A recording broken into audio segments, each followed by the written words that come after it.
Que un campo sea conservativo es una gran ventaja, ya que la integral de línea entre dos puntos es independiente del camino recorrido. Su valor solo depende del potencial en los puntos inicial y final, siendo necesario conocer la expresión de la función potencial. Si quieres aprender a obtener la función potencial de un campo conservativo, te lo explico en este vídeo.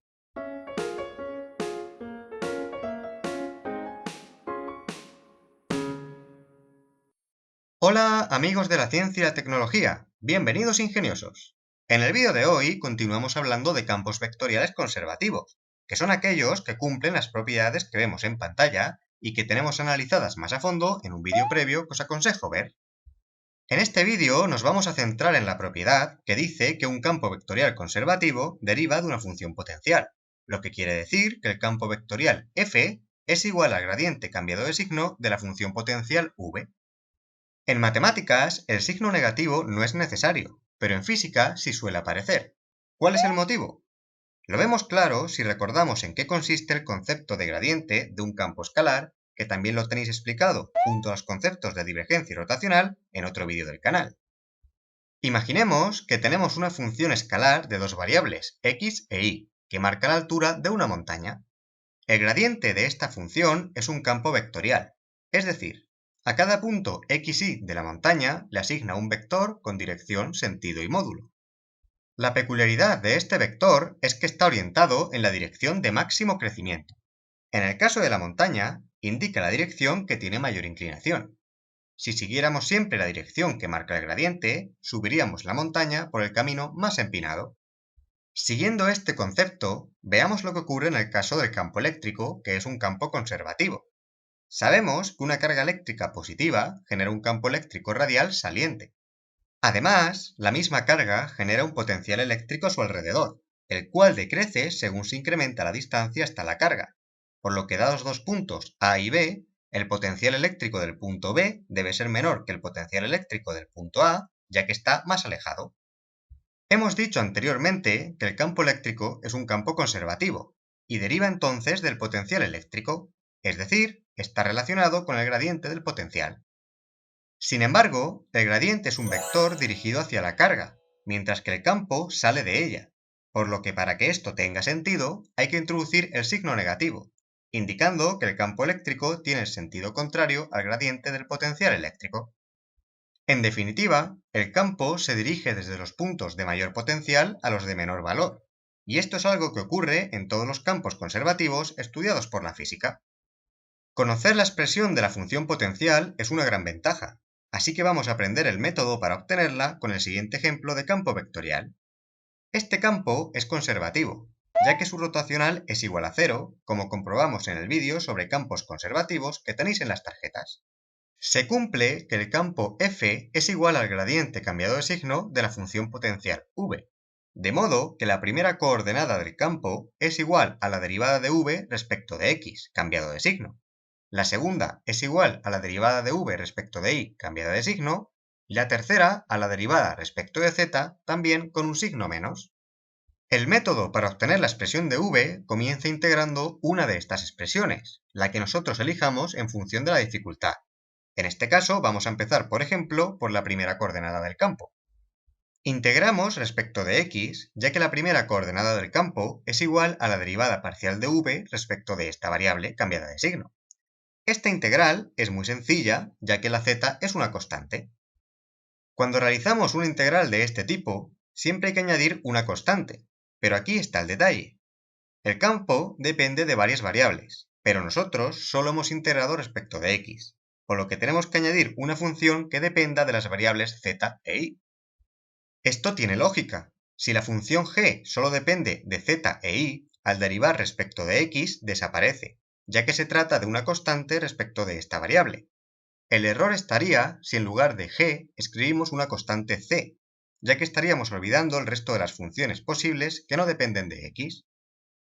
En este punto sabemos que v es igual a menos x al cubo por z más una función g que depende de las variables z e y, pero también conocemos el valor de la derivada parcial de v respecto de y. Lo que tenemos que hacer a continuación es derivar v respecto de y.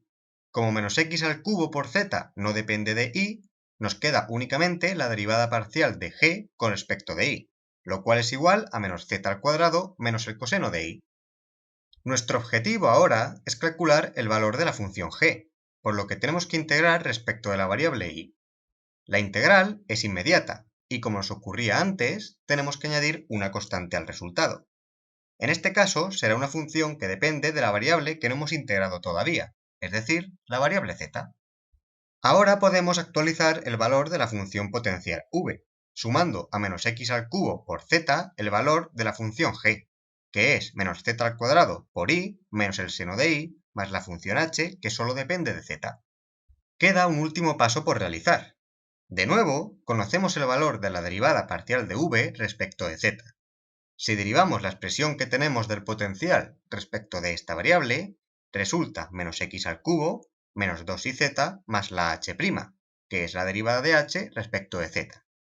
Si igualamos y despejamos, h' es igual a 0. Integrando respecto de z, la integral de 0 es una constante.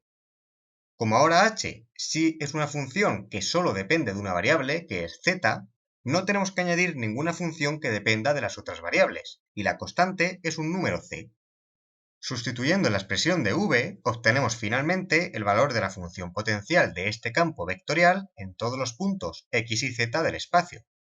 Podemos concluir además que hay infinitas funciones potenciales según el valor que tome la constante c. Como veis, el método es sencillo. Consiste en elegir una derivada parcial e integrarla, añadiendo una función que dependa de las otras dos variables, para después ir derivando e igualando a los valores ya conocidos de las derivadas parciales. Conocer la función potencial es una gran ventaja.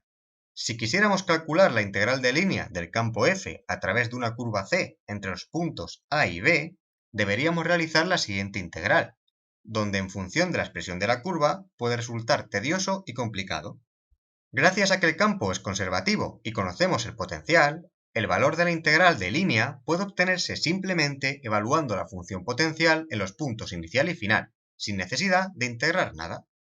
Además, se cumple que el valor únicamente depende de los puntos inicial y final y no del camino recorrido, por lo que cualquier integral de línea según otra curva que una ambos extremos tiene el mismo resultado. Como ejemplo, pensemos que los puntos A y B tienen las coordenadas siguientes. Utilizando la expresión del potencial obtenida anteriormente, podemos calcular el potencial en los dos puntos. De esta manera, la integral de línea a través de cualquier curva que una A con C tiene entonces un valor igual a 3. Por poner unidades y darle un sentido físico, si el campo F fuera un campo de fuerzas, la integral de línea significaría el trabajo realizado por el campo en la trayectoria que une A con B, siendo igual a 3 julios. El procedimiento que hemos aplicado para obtener la función potencial también es aplicable a campos bidimensionales, como el ejemplo siguiente. En primer lugar, debemos comprobar que es conservativo. Si realizamos el rotacional, que en el caso de campos de dos coordenadas se resume en realizar la resta de las derivadas parciales cruzadas, es decir, la segunda coordenada del campo derivada respecto de x menos la primera respecto de y, vemos que el resultado es igual a 0, siendo conservativo. Por lo tanto, la derivada de la función potencial respecto de x es igual a la primera coordenada del campo cambiada de signo, y la derivada respecto de y a la segunda coordenada también con signo menos. Podemos empezar integrando la primera coordenada respecto de x, resultando menos x al cubo partido 3 por y, más una función que depende de la variable y, ya que así es constante respecto de x. Seguidamente, derivamos esta expresión de v respecto de la variable y, quedando menos x cubo partido 3 más g', igualado a la segunda coordenada del campo cambiado de signo. Despejando, se obtiene que g' es igual a menos y, por lo que integrando respecto de y, la función g es igual a menos y al cuadrado entre 2 más una constante c. Sumándolo todo, obtenemos la expresión de la función potencial. Como veis, el procedimiento es igual que antes, pero nos ahorramos un paso. Para terminar y como siempre, os propongo un ejercicio para que podáis practicar. Esto ha sido todo por hoy. Muchas gracias por elegir el canal para seguir aprendiendo. Podéis dejar cualquier pregunta en los comentarios o en la dirección de correo si queréis que resuelva algún otro tipo de ejercicio y estáis invitados a suscribiros. Gracias y recordad, en el saber nunca cabe la saciedad. ¡Hasta otra!